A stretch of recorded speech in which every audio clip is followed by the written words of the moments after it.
Hello media கிரிக்ஸ் viewers, உங்கள் எல்லாருக்கும் ஒரு பெரிய வணக்கம். இன்னைக்கான வீடியோ என்ன அப்படின்னா, தலை MS தோனி இருக்கார்ல, அவர் ஒரு 1.5 மணி நேரத்துக்கு முன்னாடி ஃபேஸ்புக்கில் ஒரு போஸ்ட் ஒன்று போடுறாரு. அதுதான் இப்போ மிகப்பெரிய வைரலாக பேசப்பட்டுக்கிட்டு இருக்கு. Can't wait for the new season and the new role, stay tuned அப்படிங்கிற மாதிரி பார்த்தீங்கன்னா அவர் ஒரு போஸ்ட் ஒன்று போட்டுட்டாரு.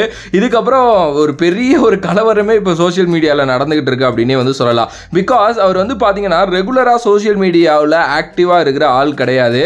மனுஷன் இன்டர்நெட்னு ஒன்று யூஸ் பண்ணுவானே நமக்கு பார்த்தீங்கன்னா தெரியல. ஆனால் அதை தாண்டி ஃபேஸ்புக்கில் ஒரு போஸ்ட் போட்டுட்டு போறாரு அப்படின்னா எதுக்கு இது அப்படிங்கிற அந்த ஒரு கேள்வி தான் இருந்துகிட்டே இருக்கு. ஓகே, இதுக்கு நிறைய பேர் நிறைய விஷயங்கள் சொல்லிட்டு இருக்காங்க. நம்ம அப்படியே நிறைய அதில் ஃபன்னியாகவும் இருக்கு, பேசுவோம் அதை பற்றி. ஓகே, அண்ட் என்ன அப்படின்னா, இவர் ஏதாவது சொல்ல வர்றாரு அப்படின்னா அதை ட்விட்டர் மாதிரி வலைத்தளங்களில் போட்டிருந்தாரு அப்படின்னா பிரச்சனை இல்லை. ஃபேஸ்புக்கில் எதுக்கு போடுறாரு அப்படிங்கிற அந்த கொஸ்டின் ஃபர்ஸ்ட்லேயே இருக்கு. நிறைய பேர் என்ன சொல்றாங்க அப்படின்னா, கான்வே இல்லை, ஒருவேளை ஓப்பனராக இறங்க போறாரோ அப்படிங்கிற மாதிரி சொல்லிட்டு இருக்காங்க. இன்னும் ஒரு சில பேர், நானுமே இதான் யோசிச்சேன். என்ன யோசிச்சேன்னா, மேபி அவரோட கெரியர் அந்த 1 டவுன்ல ஸ்டார்ட் ஆனிச்சு இல்லையா. ஸோ இப்போ அவரோட கெரியர் எண்டு, கடைசி சீசன். ஸோ மேபி 1 டவுன்ல ஆடுவார் அப்படிங்கிற மாதிரி தான் நானும் பார்த்தீங்கன்னா ரொம்ப நாளாக யோசிச்சுக்கிட்டு இருக்கேன். மேபி அதுவாக கூட இருக்கலாம் அப்படிங்கிற மாதிரி கூட ஒரு சில பேர் சொன்னாங்க. ஆனால் இன்னும் ஒரு சில பேர் சொல்றது தான் உண்மையாக இருக்கிறதுக்கு நிறைய சான்சஸ் இருக்கு.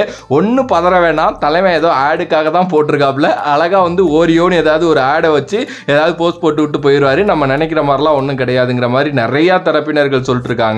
அதுதான் உண்மையா இருக்கு, நிறைய சான்சஸ் இருக்கு. பிகாஸ் அவர் பார்த்தீங்க அப்படின்னா, இப்படி நான் ஒரு நியூ சீசன், IPL சீசன் வரப்போகுது, இதில் நான் ஒரு நியூ ரோல் எடுக்க போகிறேன் அப்படின்ட்டு சோஷியல் மீடியாவில் சொல்கிற ஆள்லாம் அவர் கிடையாது. ஓகே, மேபி அவர் என்ன யோசிச்சிருக்காரோ அதை டேரெக்டாக மேட்ச்சில் எஸ்டாப்ளிஷ் பண்ணுற ஒரு கேரக்டர் தான் அவர்.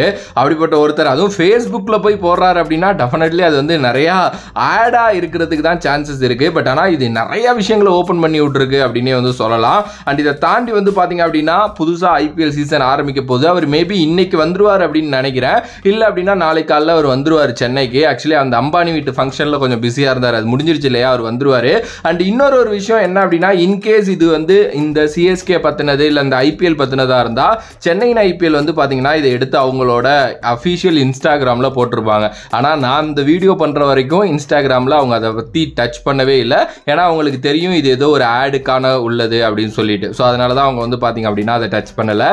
ஸோ இல்லைன்னா அவங்க சும்மா இருந்தாலும் தும்முனா கூட எடுத்து நியூஸாக போடுற ஒரு ஆள். ஓகே, ஸோ அவங்க விட்டுருக்காங்க அப்படின்னா இது கொஞ்சம் சிந்திக்கணும் மக்களே. ஓகே, ஆனால் இது பார்த்தீங்க அப்படின்னா ரொம்ப நாள் அப்படியே அமைதியாக இருந்த CSK அண்ட் தோனி ரசிகர்களை அப்படியே உசுப்பேத்தி விட்ட மாதிரி இருக்கு. ஏன்னா அவர் போட்டு விட்டது. ஸோ பார்க்கலாம் என்ன நடக்க போகுது அப்படின்னு சொல்லிட்டு. ஸோ உங்களோட கருத்து இதை பற்றி என்ன? இன்கேஸ் இது IPL ரிலேட்டடாக தான் அவர் போட்டிருக்காரு அப்படின்னா என்னவா இருக்கும் அப்படிங்கிறத மறக்காம கமெண்ட் பாக்ஸில் கமெண்ட் பண்ணுங்க. If you like the video please like, share and subscribe to நம்மளோட கிரிக்ஸ் சேனல். வேற ஒரு வீடியோவில் வேற ஒரு கான்செப்ட்ல உங்களை சந்திக்கிறேன். ஆனந்தம் bye from this VJ Mani. Love you all, stay safe மக்களே.